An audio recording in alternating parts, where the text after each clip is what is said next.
Janet on occasion, and today we're finally going to finish off this Storm of Chaos stuff. So, yeah, so like I said, we're going to talk about Dwarves to begin with, and then all the other stuff. So, let's get to it. So, though it was Sigmar who united the tribes of men, there would have been no empire without the aid of the Dwarfs. Not only did they fight alongside Sigmar and his chieftains at Blackfire Pass, but the Dwarfs taught mankind the secrets of metalwork, and later, black powder. The dwarfs and men swore binding oaths 2,500 years ago to come to the aid of one another in times of need. Both races have fulfilled that oath on many occasions, and the might of the old dwarf empire was sorely needed during the Storm of Chaos. As well as the fine suit of Gromril armour presented by Barrack Grimjaw to Vultan, the dwarf High King vowed that no threat would pass into the empire from the east. It fell to the dwarfs of Carrick Cadrin to fulfill this vow, as the army of Vardek Crom, that's Crom the Conqueror, who actually managed to defeat Grimgor's War, which is pretty crazy. So yeah, Ungrim's got his work cut out for him. So as they advanced along the Peak Pass, not content with defending the pass against the Chaos Horde, the dwarfs of Carrick Cadrin resolved to march against the enemy, and one dwarf in particular was eager to fight the foe in their own lands. And that would be the Slayer King. The tale of the Iron Fist family is long and woeful. Many years ago, Ungrim's 5 times great-grandsire, King Baragor, suffered a great and terrible loss, which drove him to take the Oath of the Slayers. What caused him to make such a sudden and drastic decision is not recorded in the Book of Grudges of Carrick Cadrin, nor in the records of the kings, nor even the Stronghold's Book of Days. It is commonly assumed that the cause of was the death of his daughter at the claws of the great dragon Skaladrak, on her way to marry the son of the High King of Karazakarak. In any case, Baragor became the first Slayer King of Carrick Cadrin. Torn between his two conflicting vows, the Oath of the Slayer, to seek out death, and the Oath of a King, to watch over and protect his people, Baragor was unable to fulfill either properly. In the end, good dwarf sense prevailed, and he found a way to honour both his vows after a fashion. He founded the Shrine of Grimnir, the Shrine of Slayers in Carrick Cadrin, and with generous donations to the cult he established a haven for slayers from all over the dwarf realms. Soon Carrick Cadrin was acknowledged as the home of the Slayer cult, hitherto a scattered group of individuals wandering amongst the mountains. Although Baragor could not fulfill his own vows while his people needed him, he could help others to do so, and as such he upheld his honour, and was considered a wise and reasonable dwarf by all concerned. Baragor died in a tunnel cave-in deep below Carrick Cadrin, his slayer's vow still unfulfilled. His son, Dargo, inherited not only the kingdom, but his father's vow as well, and he became the second of a line of Slayer Kings. His living descendant is King Ungrim Ironfist, the current Slayer King of Carrick Cadrin. For 5 generations, the Slayer Kings of Carrick Cadrin have laboured under their dual vows. However, the son of Ungrim, Garagrim Ironfist, has devised a means by which these burdens might be lifted. After consulting with the oldest and wisest dwarfs of the hold, Garagrim made an important realization. If he could fulfill the Slayer vow that would pass to him on the death of his father, then future generations would no longer have the debt upon their honour. With no kingly vows to hold him back, Garagrim embraced the life of the Slayer, leaving the courtroom of his father to live amongst the hard stone halls of the Shrine of Grimnir. Garagrim has taken the ancient title of War Mourner, an old rank that was once used by the High King's champions. It is the duty of the War Mourner to act in the king's stead in battle, accepting the king's honour as his own, and vice versa. As far as honour and tradition are concerned, Garagrim's Slayer vow is the same as his father's. Now all that remained was for Garagrim to meet his death in battle against a worthy foe. With the expansion of the realms of chaos, all manner of twisted, mutated beasts had come south from the Chaos Wastes and the Troll Country. Vicious-fanged spawn, 2-headed dragons, mighty shaggoths, and all other manner of monstrous creatures now roamed Kislev. Slayers in their thousands gathered at the shrine of Grimnir, the normally solitary warriors drawn together by the promise of a truly glorious death against the bestial hordes from the north. As they marched north to meet their destinies, Garagrim marched at the head, chanting praises to Grimnir for his fateful occasion. Ungrim bears the burden of his forebear's vow. His very name, Ungrim, means oath-bound or oath-breaker, and is a reminder of his dual responsibilities. Like Baragor before him, he is possessed of sound dwarf sense, a strong arm, and the complete loyalty to dwarf kind, which perhaps only a dwarf king can understand. He is a great warrior, and is acknowledged by even the High King as the best living battle leader, and the most accomplished of generals. It was Ungrim Iron Fist and the Dwarfs of Carrick-Cadrin that finally defeated and captured the Orc warlord Gashrak at the Battle of the Broken Leg Gully. This ended Gashrak's threat to Karazakarak, and undoubtedly saved the Dwarf High King's realm, earning Ungrim the eternal gratitude of his people. The High King, Thorgrim Grudgebearer, gave Ungrim a mighty heirloom in recognition of his deeds. This was the dragon cloak made by the runesmith Hegenbor for High King Finn Sauerskull from the skin of the dragon Freyascar. The Slayer crown sits atop Ungrim's head. This is a sturdy horned helmet with golden crown, on top of which is a huge bright orange crest, like a Slayer's hair. The king's beard is also vivid orange, dyed brightly as is the tradition of Slayers, and carefully bound with golden rings and brightly coloured ribbons. His appearance is every inch a king and a Slayer. He is armed with a mighty two-handed axe of monstrous size, inscribed with many potent runes. This is the Axe of Dargo, reforged from Baragor's own axe, and inscribed in Khazalid with the Oath of the Slayer. Such was the dwarf who marched forth to Peak Pass in answer to the challenges of Vardek Krom. With the might of Carrick-Cadrin at his back, Ungrim Ironfist waited upon the slopes of the pass, the burden of his forebears' deeds carried heavily upon his shoulders. Once more the strength of Carrick-Cadrin would be tested to its limits, and once more he was certain they would not be found wanting. So now I'm actually going to tell you a little story that's included here. So, baying and hollering echoed along the valley walls, threatening to bring down the piles of ice and snow further up the gorge. The gruff shouts of dwarf voices mingled with the bestial hooting and roaring. A gigantic two-headed beast, with a scaled hide and whipping tentacles, sprouting from its back, squatted atop a large boulder, blocking the way forward. Threki Hergerson ran forward as fast as his legs would carry him, seeing Hadrin and Grumbar surging ahead to his right. "I'm buggered if I'll let some Drongle Muncher beat me to this one," he thought as he pulled his axe from his belt.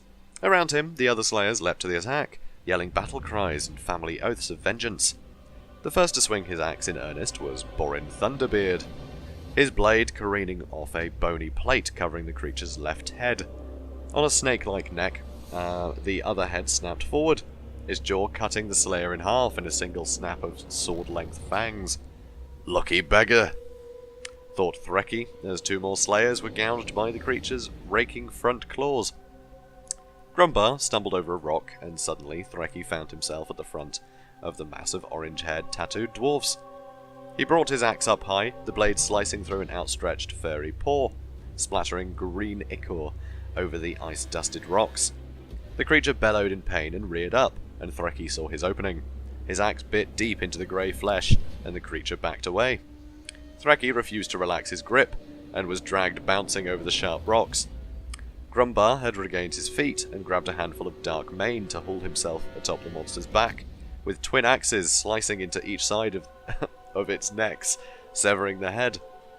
The beast collapsed, falling across Threki's legs and pinning him to the ground. Turning his head, the Slayer saw more twisted, monstrous shapes pouring up the valley towards them. He saw the War Mourner, Garagrim Ironfist, leaping down the canyon to meet them, his axes glinting in the sun. Behind him, dozens more Slayers yelled their delight and followed at a run. "Oi!" shouted Threki as Grumbar turned and joined the charge. "Get this thing off me!" He watched despondently as the other Slayers and monsters met, as axes rose and fell in bloody arcs and claws, and fangs slashed and maimed. "Bugger," he said, slumping to the ground. "Aw, poor guy. He's gonna get killed while a monster's lying on top of him. That's not going to be very honourable, is it? It's going to be a very, very heroic death. So that's a shame. Oh well. And so we can't talk about the Dwarfs of Carrick-Cadrin without mentioning Malachi Micatin, who is a we'll hear. So Malachi is a shaven-headed dwarf with the customary red-dyed crest and a short leather jerkin with a sheepskin collar, a leather cap with long ear flaps, and a cut out for his crest to fit through. He wears a set of thick optical lenses engraved with crosshairs. though he claims it is simply to improve his already superb eyesight, rather than to make up for any deficiency he may be suffering from. Thought to be the best engineer who ever lived, Malachi Micatin was drummed out of the Guild of Engineers after the first airship fiasco, and became a slayer. He built the Spirit of Grungni, and is responsible for devising many other ingenious munitions and weapons also. He is originally from Dwimadim Vale, way up in the north, an isolated place which is thought to account for his somewhat odd accent. His latest invention is the Goblin Heuer, a rapid-firing, axe-throwing extravaganza of destruction. The Goblin Heuer is capable of scything through even the most numerous opposition with a hail of blades. And yes, it's basically just a conveyor belt of axes, with some sort of spinning sort of grips on the end that just throw axes at a ridiculous speed. So yeah, this guy's a little bit mad. But you know, he's a slayer, so he's going to die honourably. But he's still an engineer, so he's going to die honourably while causing as much devastation as possible with his crazy inventions. And I suppose in a way he's sort of less beholden to traditions. Being a slayer is just cause death, be honourable. He isn't really bound by the Engineers Guild because they're very very traditional. It takes thousands of years for a new invention to be considered considered worthy, I suppose. It has to be tested for thousands of years because what's wrong with the stuff we have now? It took ages for Thunderers to become a thing, because, black powder's all well and good, but our Quarrelers are totally fine. Nothing wrong with them, they do the job, don't know why we need this black powder nonsense. But obviously, they took to that eventually, and, with brilliant effect. So, so I guess he's free to make whatever crazy thing he can come up with. So, good on him. Good asset to have. Okay, so now we're on to the last other stuff.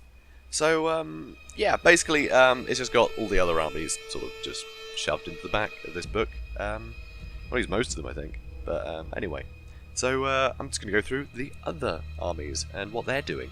So, the Forces of Chaos are a constant threat, from the forays of marauders through Kislev and on into the Empire, to the demonic apparitions that beset the watchtowers of northern Nagaroth. In the far orient of Cathay, the Great Bastion guards constantly against the warriors of the Chaos Wastes. These attacks are constant, yet fragmentary, and the nations of mortals take their brief respites from these assaults to rebuild their defences. However, when Archaon rampaged into the south, it was a conflict that affected the whole world. Not only those attacked by the Lord of the End Times and his champions were engulfed in the storm of chaos. Even as far south as Lustria and the lands of the dead, the surging chaos energies felt the touch of the invasion. So, first we have the Cult of Slaanesh. So, fearing assault from the north while her son, the Witch King Malekith, fought on Ulthuan, the Dark Elf sorceress Morathi, sought to embrace the coming of the Chaos Legions and turn them to her own ends. That is bold. Yeah, anyway. So, when Malekith, utterly fixated upon reclaiming Ulthuan, Morathi was concerned with the amount of energy this ongoing war was draining from the Druchii nation. Or Druchii, or Druchii, or Druchii, or Druchii. I prefer Druchii, honestly. But I think that's the sort of, Triarii, right? I like the double I's being, EI pronunciation. But that's just me. I've never heard anyone else pronounce it that way. I just thought I'd let you know. I'm going to be saying Druchii. So anyway, Morathi decided the time was right to revive the Cult of Slaanesh to become a significant power once more. Though the Hag Queens believed that they had suppressed the cult for years, almost stamping it out utterly, this was merely an illusion, and growth of the cult dramatic. The power of the convents of the sorceresses had grown strong in recent years, with their increasing involvement in the Cult of Slaanesh. Seeking to strengthen the cult, Morathi travelled far to the north, borne upon the back of her dark Pegasus, Sulafet, and accompanied by a coterie of sorceresses also riding swift flying steeds. She soared through the darkness over the mountains and forest. They flew on past the great spires of the northern watchtowers that marked the border of their realm.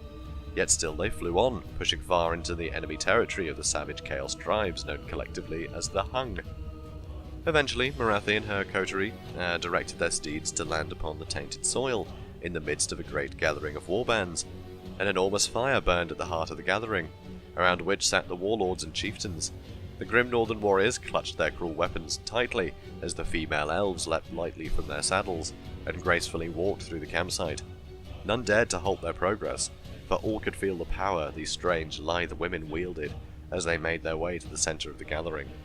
The warlords rose from their council to confront the interlopers. The savage sorcerers of the tribe grasped as they saw the beauty of Malachi.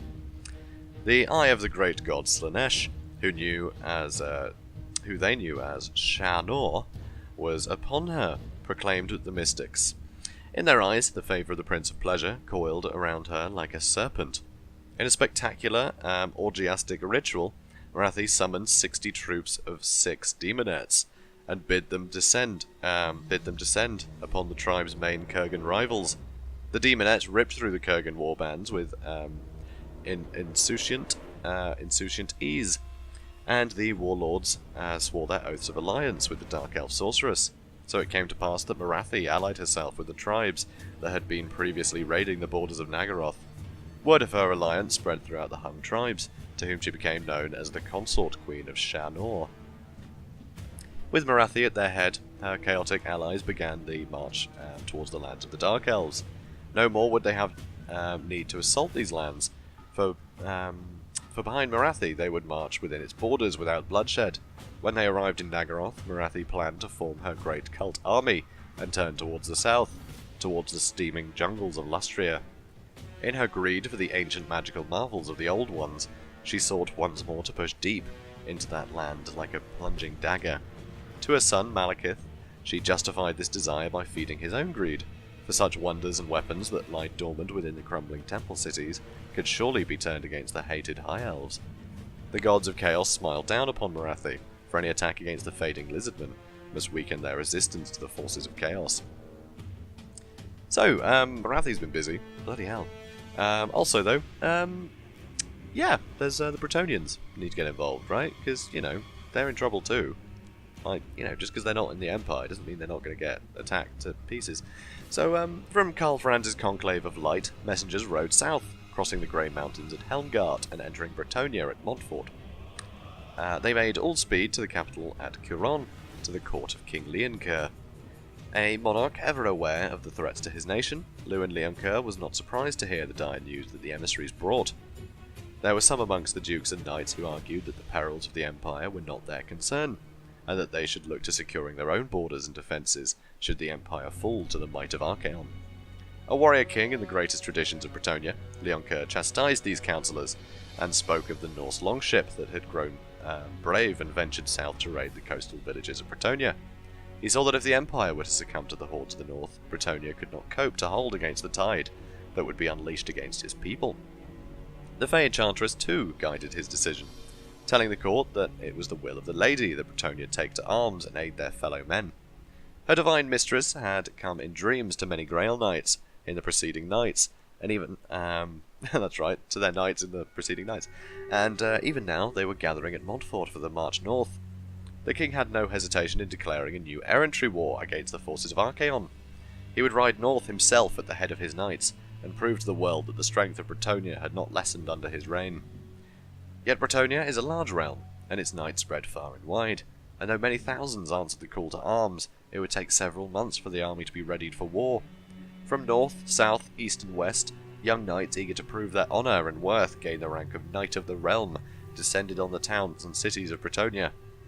The march north would be a long journey, the crossing of the Grey Mountains no small task in itself, and Leoncoeur feared that despite his great efforts he might arrive too late and find the Empire ruined and in flames.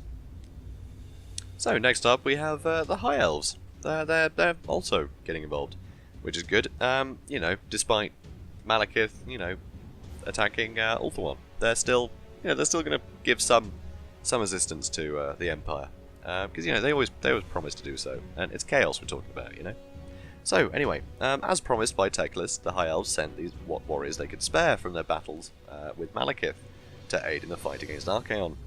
Teclis himself was accompanied by 300 of the finest elven warriors, including a number of the deadly swordmasters of Hoeth. It was not these fighters that would be the greatest boon to Karlfrand and his allies, though, but the dragon ships and hawk ships of the fleet of Lothern. Led by the Sea Lord Aisriyths, the flotilla of elven ships guarded the northern shores of the Empire against raiders from Norska. Though he arrived too late to stop the Norse from their landings at Eringrad, Lord Aisriyths pursued his war against the Norse with not just efficiency, but ruthless enthusiasm. He dispatched some of his fleets to blockade Eringrad, and many hundreds of Norse were slain as they attempted to leave the sacked port, and hundreds more were left stranded on the shore, and forced to make the long march south with Archaon. Not content to merely contain the longships of the marauders and prevent their attacks, Lord Aisriyths adopted an offensive strategy, striking at the villages of the Norscan coast. Aided by the Sea Rangers and Sea Guard, his ship's companies wiped out settlements and slaughtered livestock, spreading confusion and fear along the coast. The terrified survivors of the Sea Lord's attacks carried tales of the White Warriors, the Sea Ghosts, from village to village. These attacks were heralded by a strange calmness on the Sea of Claws, and in the pre-dawn gloom an eerie mist would rise from the waters and swathe the village in a glittering white blanket of cloud. Under this cover, the hawk ships would glide silently onto the shores, their companies spreading out with well-trained precision and speed. Haunting, distant voices would be heard, echoing along the fjords, stirring the Norse from their sleep. As they emerged from their huts and lodges, weapons ready, they would be struck down from the mists by white-shafted arrows, their death cries sounding alongside the lilting calls of the sea spirits brought forth by the Sea Lord's mages. Volleys of bolts would scythe unerringly through the pale clouds, launched from the hawk ship's batteries to cut down any group of warriors that managed to assemble. Any who withstood this onslaught would rush forwards to confront their attackers, only to find themselves facing the glittering, disciplined ranks of the Sea Guard of Lothern. Those who survived the hail of arrows from the massed bowmen would be mercilessly impaled upon the spear tips of Lord Aisriyths' warriors. Once the defenders had fled or been slain, the village would be razed with alchemical fire, and the host would depart as silently and swiftly as it appeared. So that is badass, isn't it? Usually the elves are seen as sort of, they have these big battles and, quite heroic. But, they're all a bit campy and everything.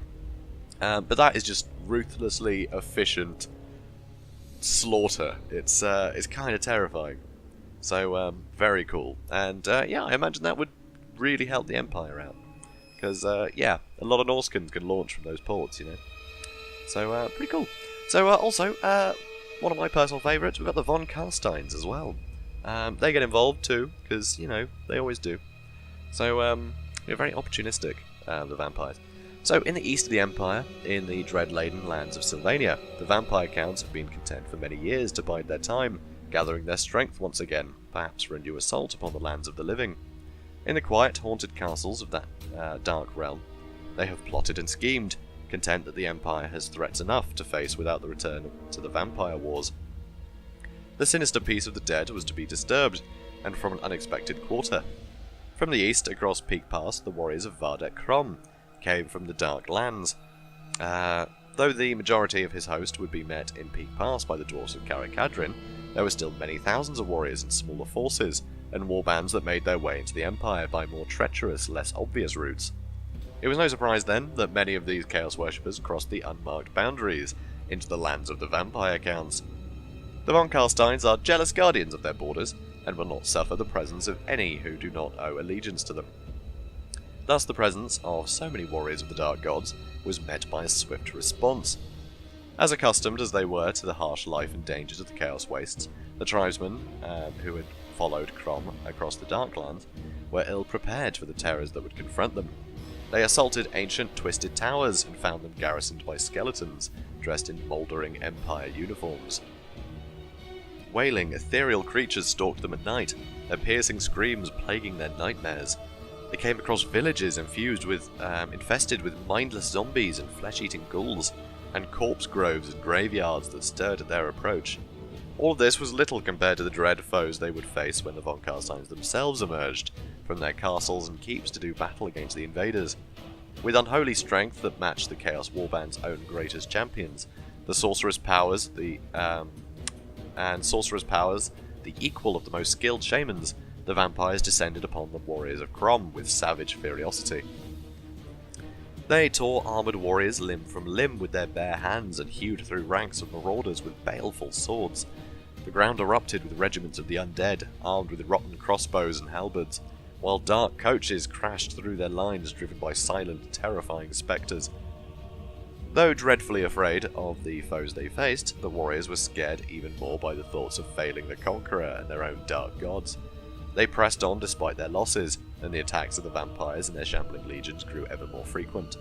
Manfred von Carstein himself was stirred from his deathly slumbering, ruler of all Sylvania and most deadly of the vampire counts. He resolved to crush this invasion of his ancestral lands. Then his eyes would turn westwards to the Empire again. So, kind of novel, really. He could have just let all the sort of barbarians through. All the marauders. They could have softened up the Empire for him and left a load of corpses for him to, recruit, essentially. So, but, they are weirdly territorial. They are very jealous. Kind of just people wandering around their lands and left alive. It's ridiculous. And I guess, he could always recruit them into his, undead horde anyway. So, But, fun to be had by all. So, lastly, the threat within. So, whilst the warbands marched southwards under Archaon's banner, and Crom's army crossed the World's Edge Mountains, another force was busy at work, unseen by any others, in the tunnels and catacombs that riddle the Ulrichsburg. The time-worn defences were mysteriously being dismantled, watchmen and wardens were disappearing in greater numbers, and rumours began to spread, telling of dark, furred shapes skittering through the shadows. Well-respected and time-honoured patrolmen and guards reported seeing man-sized rats in the sewers and crypts, only to be laughed at by their younger, more cynical comrades. Most of those comrades would not survive to regret their naive scoffing. Tales abounded of scratching noises in the dead of night, of echoing chitters from the depths of newly dug tunnels appearing overnight. Above in the rambling warren of alleys and dens of Middenheim, the rats were growing fat and brave, gathering in such numbers that even packs of semi-feral dogs that roamed the streets were put to flight and sent cowering to the better respected and patrolled areas of the city. Unaware of the growing peril beneath their feet, the rulers of Middenheim prepared their defences to face the tide of chaos worshippers marching upon their city across Middenland. Little did they know that the cannons and mortars, the bolt palisades and chain launchers would not avail them against their closest foe. So that's pretty terrifying, isn't it? That's no fun at all. So a load of Skaven underneath Middenheim as well they have to deal with. So so Grimgor's outside with Archaon. Skaven in the middle. Middenheim's got its work cut out. But luckily, a load of the marauders have been held at bay by the High Elf fleets. And then, Karl Franz is going to turn up with his Dwarfen and Elf allies. And Bretonnia are going to rock up as well. So, yeah, it's going to be a big battle. Definitely a big battle. Oh, and obviously, the Beastmen are going to be there as well, Going to have Kazrak the One-Eye there, who's also allied with Archaon. So, pretty crazy, honestly. Pretty hectic, sort of, time in history. There's a lot going on. And, I think that kind of sums it up. So, obviously this is just sort of the setup, this book. This book's just the setup for Storm of Chaos. I'm not actually going to go into how it all ends, because obviously, you know that roughly how it ends anyway, because, well, all the second edition roleplay stuff I've been reading you, that's all assumed that the Storm of Chaos has already happened, and, a lot of the north is ruined, but Middenheim is still standing. So, so I suppose you can guess who won.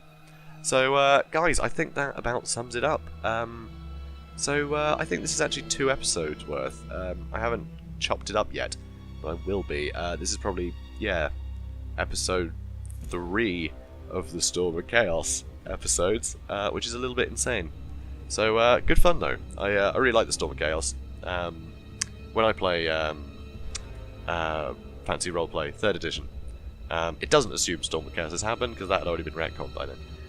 But I still assume it does, because I love all the 2nd edition lore. So I do actually just assume that the world has been, attacked, by Archaon already, and Storm of Chaos has happened. That's just my favourite invasion, basically. It's better than the End Times, isn't it? because, you know, they didn't just reboot the entire franchise. So, much better. So, and I hope you guys enjoyed hearing about it. So, as always, guys, if you like this, please do comment, like, and subscribe. You know, it'll show you're enjoying it, and it means I'll double my efforts to make more if you know, if people really want to see it. So, yeah, good for everybody. So, guys, I guess I'll see you in the next video. Have a good one, guys.